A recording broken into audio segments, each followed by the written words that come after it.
Welcome to the Jada Truth Podcast. We're getting together so we can have little studies and do a few things. We have tried to do this many times, and this is like the 12th time we've tried to do this introduction. and we're trying not to be so stiff with this. As we go on, we're probably going to read a little bit of script so that we don't forget anything. And so if it sounds a little monotone or maybe scripted, it is scripted. So this is not going to be the intention for the rest of the podcasts, but this is kind of help us out. Hopefully we get better as we do this. I'm sorry, but we're going to do good. So, anyways, I think us explaining who we are and why we're doing this, I think this will help kind of explain where our podcast is going, what we intend, who maybe our audience might be, and stuff like that. So, I'm going to go ahead and let Vicky go first, and then I'll go first. Or I'll go second. So, anyways, just bear with us as we learn to do this and get better. So, all right, Vicky. Yeah. So, as you said, I'm Vicky. I'm a wife. I'm a mom of three. Just weeks away from becoming a mom of four as we get ready to welcome our last baby. And life is kind of crazy right now. And everything is full house, full heart, full mind, everything. As far as my background goes, I didn't just grow up in church. I grew up in church and ministry. My family has always been heavily involved. My dad is a preacher and a Bible college professor. So, church was not just the place we went to on Sundays, it was our life. We practically lived at church. We were there Sunday morning, Sunday night, Wednesday night, Friday night prayer meetings, sometimes even more than that. You know, if we had practice, church, choir practice, band practice, whatever. It was our lives were centered around church. I've served in so many different areas over the years. I've nursery, youth ministry, worship ministry. I've led worship for churches and different like revival meetings, whatever.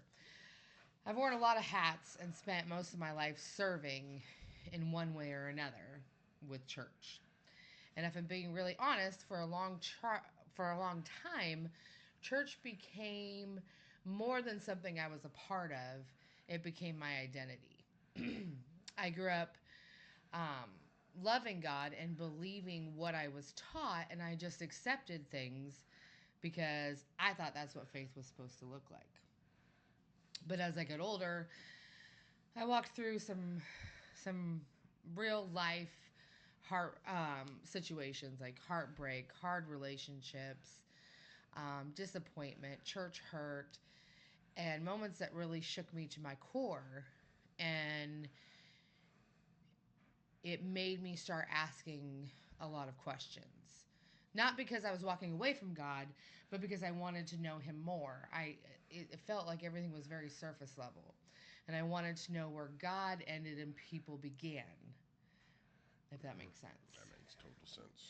And I started realizing that sometimes we inherit beliefs without ever slowing down enough to ask, wait, does this actually line up with Scripture?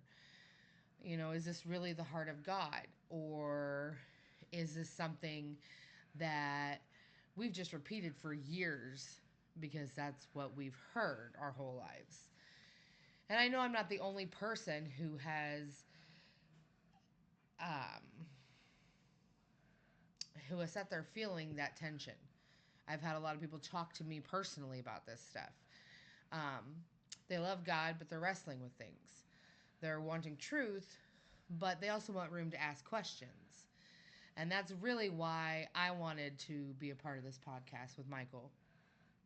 We want to have real conversations about things people are often scared to talk about.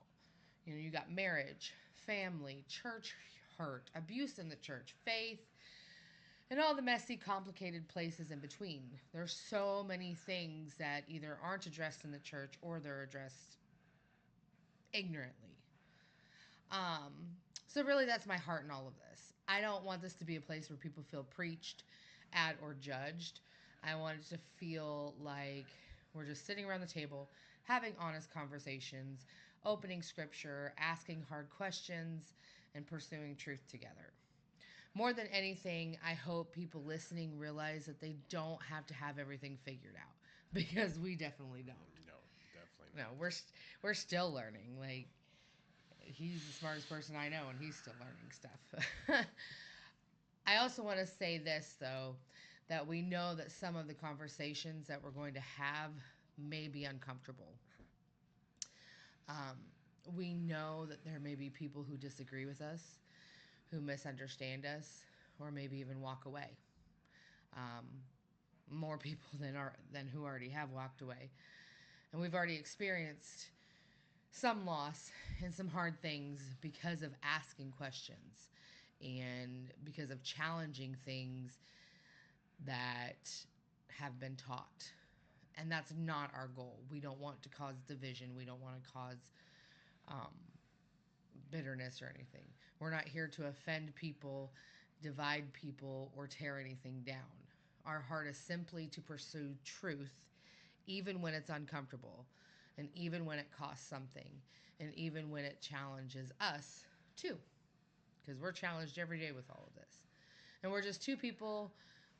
We love God, we love truth, and we aren't afraid to have conversations that sometimes make people a little uncomfortable. Um, Michael and I have had so many of these conversations ourselves, and I'm really excited for people to come along with us on our journey. But I've probably talked enough for now because I'm really, really good at that. So I'll let Michael tell his story. So I'll stop. All right. So I guess the biggest question is, why am I doing this in the first place? I was saved when I was 16 years old, and pretty quickly my faith became a major part of my life. I was involved in the FCA youth rallies, community Bible studies, Christian concerts, really anything centered around faith and learning more about Christianity. Over the years, I moved around quite a bit, and eventually I was introduced to more charismatic and Pentecostal style churches. Um, Coming from Baptist background, that's a little eye opening. One of the major influences early on was New Life Bible Church in Cleveland, Tennessee, who was connected or started by Norval Hayes. Well, later on, after moving to Missouri, I found another church home that was also a little bit charismatic in influence. But as time went on, I started questioning certain teachings and doctrines, not because I wanted to rebel, but because I genuinely wanted to understand what was biblical and what was just tradition and what actually held up under Scripture. And honestly, I didn't really feel like those questions were welcomed.